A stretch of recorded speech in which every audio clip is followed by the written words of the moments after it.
Welcome to ETHDam, to ETHDam, to ETHDam, to ETHDam, to ETHDam. So, to move on, that's where, as I mentioned, we've got Liz from Least Authority, who's going to be talking about internet freedom principles can shape Web3 privacy. Please give a round of applause, and we will connect your laptop.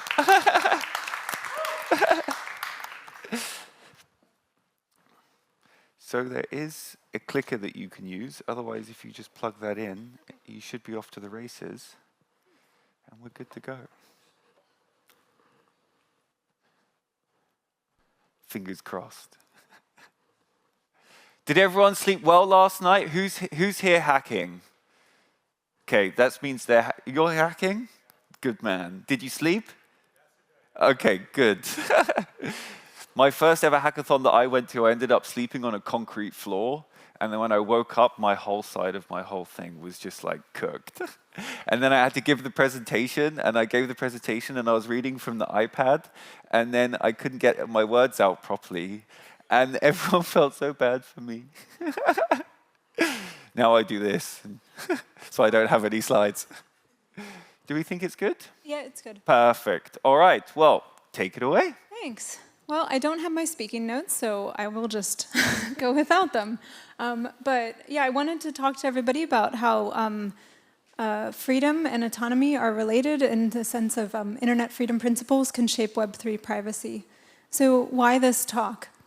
There are two very active and vibrant communities that have existed pretty much adjacent to each other, with one shared goal: to empower and have users use tools privately.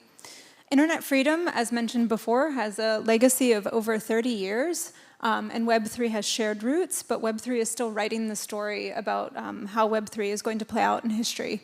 Bridging these two communities more effectively can support the incorporation of privacy into our tools, which we all agree is important, and it can accelerate mass adoption of secure, decentralized tech. So the core principles I'll go through quickly because I think this audience is very special that probably all agrees about these things, that privacy is non-negotiable, we need fundamental security, and we need to enable user autonomy. And radical decentralization is what we're trying to push for with Web3, along with the use of open source code.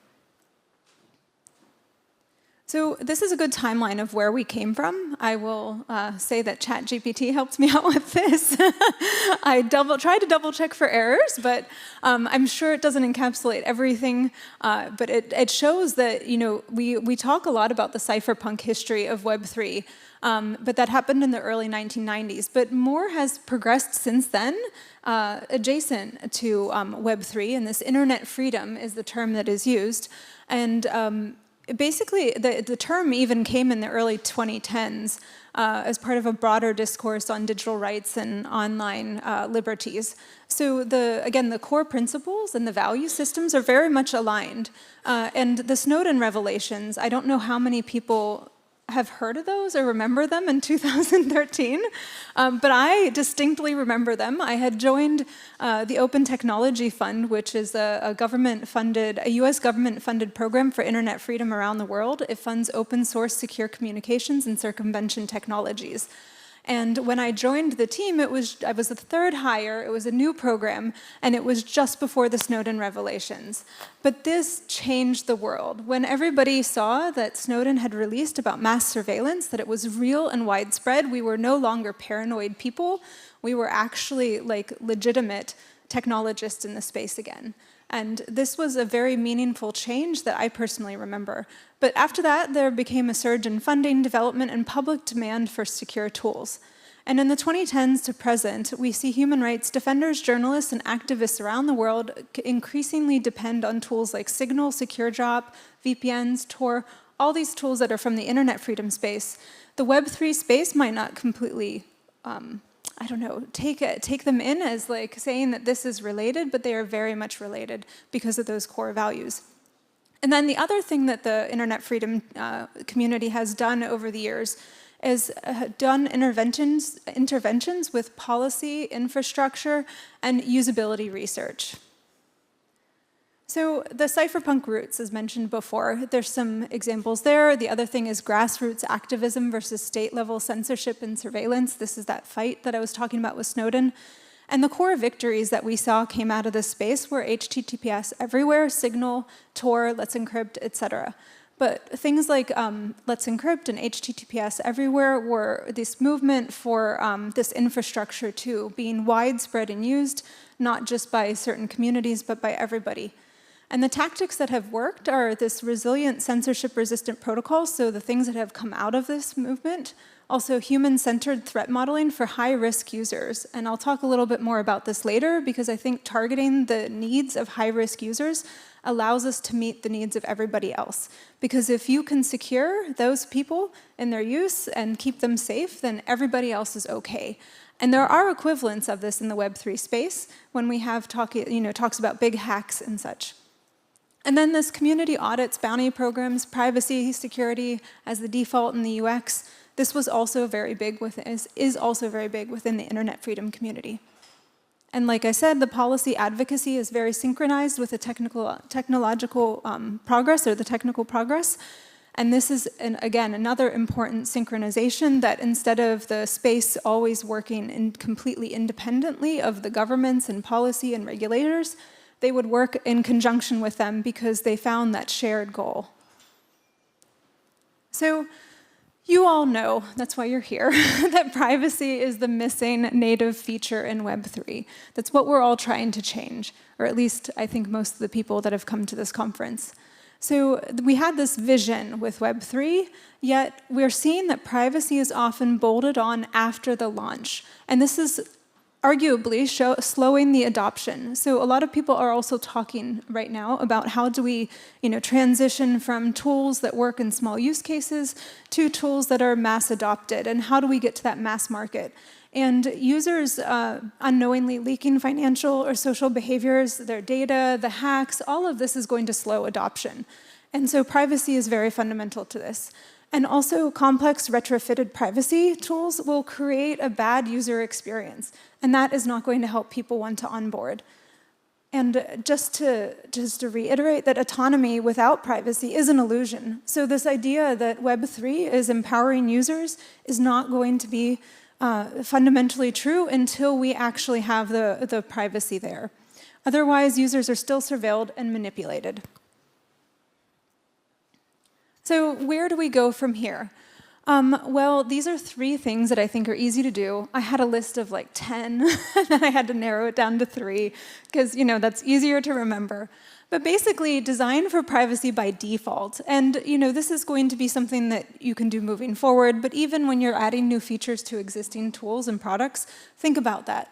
How to normalize it, how to make it completely seamless within an application or within different use cases. And then leverage existing research, tools, and designs from the internet freedom community. And I'll get into that in a bit more detail too, because I think that there are some great tools out there that can already be leveraged. And then also utilize modern and advanced cryptography to address these challenges. So I'm sure a lot of you have heard of ZK, et cetera, but I think that there's a whole toolkit there that needs to be further utilized. So here's just a table of some comparisons here where, again, internet freedom has the strength of mature anti-censorship infrastructure. And then we're seeing that in the Web3 space, we might have bottlenecks that need to be bypassed. And so we can look for the joint wins where these 2 communities can share this work. And especially this UX for at-risk users, I think is interesting because, again, if we're targeting the most at-risk users, they're often in high-pressure situations where they have limited resources. And so if the UX can meet their needs, then it's going to be easy for the normal person. So designing for autonomy. So I'll go through each of those 3 things. Designing for autonomy is really important to focus on the human in the activity, not just the technical activity that you're trying to complete, the function you're trying to complete that matters, but the human that's involved with it matters too. So there's things that we can do. These are some practical steps. So, create defaults that reduce cognitive load, this idea of safe by default, open by choice, private by default, you choose to share. And so just make that have no thought process for your users. It's just there for them. All they have to think about is sharing or making their data open, as opposed to having to think about how to make it private. And then granular consent dashboards. Give them choices, give them control. And this doesn't have to be overwhelming. This could be something that you drill down into. And then distinct flows for high-risk users. Like I mentioned, that if you're under duress, you're under stress, this is what can happen in this instances of hacks. People or under pressure in situations, and this is what leads to hacks, because people are thinking fast and acting quickly, and they're not reading everything that they should be reading or thinking about it. And so if we have these flows of privacy and security by default for those high-risk users that are under duress, then we can meet it for everybody else. And then this concept of local first apps, so keeping things under the control of the user, keeping things at the endpoints, will also help us make it more human-centered as opposed to organizational or centralized. And then in-app safety cues to increase retention, so help them not make mistakes. And so you can achieve this through mixed method user testing. There's user interviews that you can do. Large-scale surveys can be very affordable to do. And also iterative remote or in-person usability tests. So giving people A/B options and seeing how it works. But to conclude, less friction equals broader adoption, and strong privacy becomes the default rather than a specialist skill as it requires now. So here's some internet freedoms tools that could be leveraged. These are just a short list. Again, I just quickly did a query to ChatGPT, and I was like, make me a table of these and tell me how they can help people. And of course, I know this stuff, so I can fact check. But there's a list of hundreds of internet freedom tools that are out there that can be used right now. The code is open source with open source licenses. It's available online. They've been funded by very good sources. Most of them have been audited already, and so these are available for use already. And so you've got Tor, which you can do like traffic anonymity, Signal, which you've all heard of, the protocol that underlies it. It can be available to use.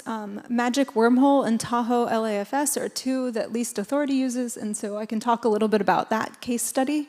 And then we've got operating systems like Cubes and Tails. I know yesterday the panel I was on, Cubes OS was mentioned, and this can help people stay secure and keep their data private on their machines, and so this is very good for users. But these tools can be integrated into Web3 products and tools and infrastructure.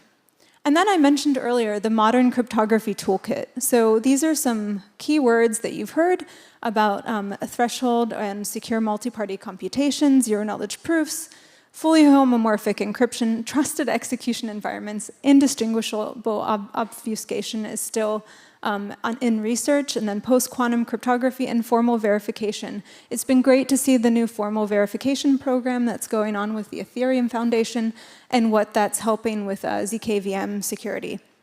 So all of these are all tools that are at our disposal, and more libraries are being released all the time with them. So now the case studies, to give you a little bit more practical example. So in least authority, we have been using Magic Wormhole for file transfer. Anybody can use it right now. Like the Magic Wormhole is just the code base is code. It doesn't necessarily have these user interfaces, but it can also it can be plugged into existing infrastructure, or it can be used exactly with users. So we incorporated it into Winden, which is an open source web app for secure file transfers. You've got privacy by default because it's using opaque key exchange, and it embodies our values with the human readable codes, ephemeral serverless model, and it's grant funded the work that we did to extend Magic Wormhole to have a user interface. So this is what it looks like on the web. You can actually go try it out if you want to securely send a file to somebody. And you don't have to, the key here that makes it different is that you don't have to enter your phone number. You don't have to enter your email address. There's no identity information collected when using this. So that's where it's really useful for use cases where, again, high-risk users who don't want to be signing up with a service that allows metadata to be captured that they were sending files to another user. I mean, even just that sometimes can be incriminating to high-risk individuals, the fact that they sent stuff to someone else. And so not leaving a trail can be important for particular use cases. But yeah, so that is usable to see what these kinds of tools can look like if can work like if they have the front end added. Another use of Magic Wormhole that we did was for onboarding in another product, and this was with Private.Storage, which is secure file storage. And for this, we needed to bootstrap the setup. So we needed to have every new device or team member have the correct capability string, so this thing that allows them to interact with the storage system. But we didn't want to send it by things like email. That's what we were doing initially, sending it by email. But then you have this capability string, which needs to be secure, sitting in a third-party application, email, which then could be hacked, and a hacker could have access to it. So this is not good for security. And then that would, break all of the privacy that we have baked into it, because then, somebody has access to your files. So here we have the use of Magic Wormhole to just bootstrap. So we're just using this internet freedom tool that was created, allowing, and it's not related to blockchain, but you can use it in these Web3 systems to allow people to get onboarded easier. And so this makes the user experience more easy. So again, this is something that we've written blog posts about, that there's stuff online. If you want to dig into some of these case studies more, I can share more details. But yeah, there's a UX win here. The user experience becomes two-click onboarding instead of this manual copy and paste thing through other tools. And so they can stay within the application. It recovers automatically, so we don't have to worry about problems there. And then the same flow is for solo versus multi-device. So then the user is familiar with that. And so then this is, again, more information about private storage. We're also using Tahoe Laughs for it, which is another internet freedom tool that I had mentioned. But yeah, and we use, like I said, Magic Wormhole for this. But Tahoe Laughs, if you're interested in using it for any kind of storage, it offers client-side encryption. It's a capability-based system, which means that, again, there's no identity information, no accounts, no usernames or passwords. It's really this capability string of information that gives you access to things, access to the files, access to the decryption, and also it does, it doesn't say it here, but we do, also Tahoe Laughs supports sharding of files. So the files are sharded and they're stored, distributed on different servers. There's also an algorithm that manages that. So it's got lots of good privacy and security features. And then we also use zero-knowledge proofs. So talking about these case studies with, this is a very, case studies with cryptography, advanced cryptography. This is a very simple one. It's just during a payment process, we're using the zero-knowledge proofs. We call them zero-knowledge access passes in this implementation. But this use of a zero-knowledge proof allows us to separate the payment information that is necessary to be gathered to operate a business, keep that payment information separate from the user's use of the service. And again, these things are, it's getting easier to implement these. Okay, so that's it for all the slides. I know I went through quickly, so then we'll have hopefully some time for questions. But my key takeaways, I mean, again, I feel like you've heard this before, but privacy is a prerequisite for autonomy, and let's make it native to Web3. And let's leverage the 30+ years of work that's been done in the internet freedom space and figure out how that can better help Web3's vision and goals with using privacy. And yeah, I think we need to see more cross-pollination, have the two movements get together, initiatives, even funding that can be bridging these two spaces. But yeah, reach out if you want to talk about this more.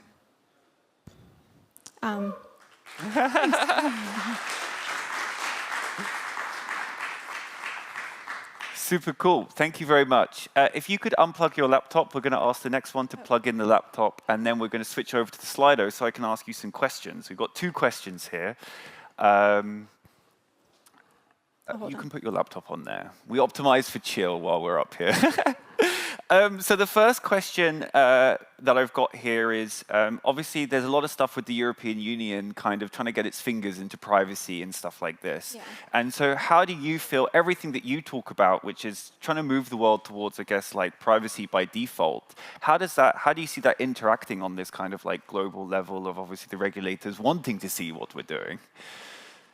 Yeah, I mean, the European Union also it has GDPR, which has been around for a while. So the right to privacy is regulated in the EU. So I think, and also the EU is supportive of technological advancements. There are many funding resources even within the EU that try to fund open source projects that help, user autonomy and privacy.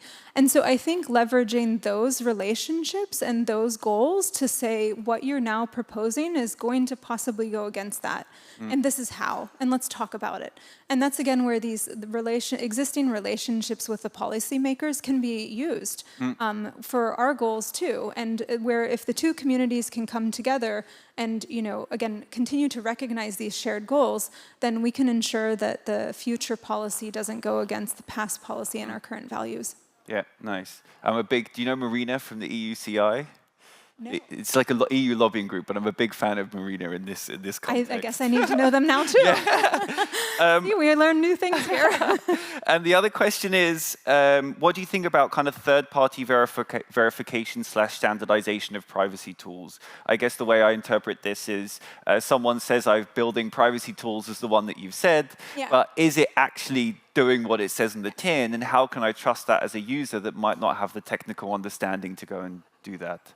Yeah, this is where transparency and accountability is really important. So, I mean, ultimately, we want to empower all users to be able to do that research should they want to. Yeah. But, of course, not everybody will want to, not everybody will know how to, and so then we need these third-party, these independent organizations. But we also need to make sure that we're holding them accountable for the work that they're doing. We need to ensure that, their incentives are aligned correctly, they're not being manipulated themselves. And that's where the transparency of those organizations is incredibly important to keep that trust so that people have that. And then, I mean, also recognize that there are other sources of trust. It doesn't always have to be organizations. It can be your friend. It can be, oh, that tech guru, that's your friend. I mean, that's often what people rely on more. All the people here. Yeah. Yeah, I mean, we all go back to our families and they're like, oh, can you tell me, like, what's this blockchain thing? And how do I use Bitcoin?